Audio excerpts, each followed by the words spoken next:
பள்ளி கூட புள்ள போல சாதி பார்க்காம சேர்ந்திருப்போ புள்ளி வச்ச வேங்க போல பயமே இல்லாம வாழ்ந்திருப்போ பெரு புகழ் கொண்டவங்க ஊருக்குள்ள ரொம்ப பேரிலேயே புகழ கொண்ட என்ன போல வேற யாரு ஆண்டவன் தான் என்ன பார்த்து என்ன வேணும் என்று கேட்டா அகதியான மக்களுக்கு அமைதியான நாடு கேட்பேன்.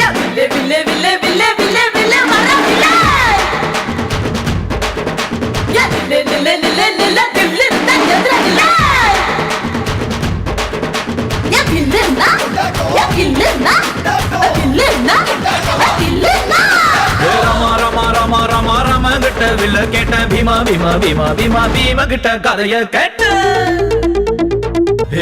நித்தம் நீதான் உழைச்சி பாரு மெத்த இல்லாம தூக்கம் வரும் சட்டம் இன்றி உதவி செஞ்சா வாழும் போதே சொர்க்கம் வரும் பாரதிய படிச்சு புட்டா பெண்களுக்கு வீரம் வரும் கால் மார்க்ஸ் நினைச்சு புட்டா கண்களுக்குள் நெருப்பு வரும் பெரியார மதிச்சு புட்டா பகுத்தறிவு காணா வரும் அம்மா அப்பாவை வணங்கி பாரு எல்லாருக்கும் எல்லாம் வரும்.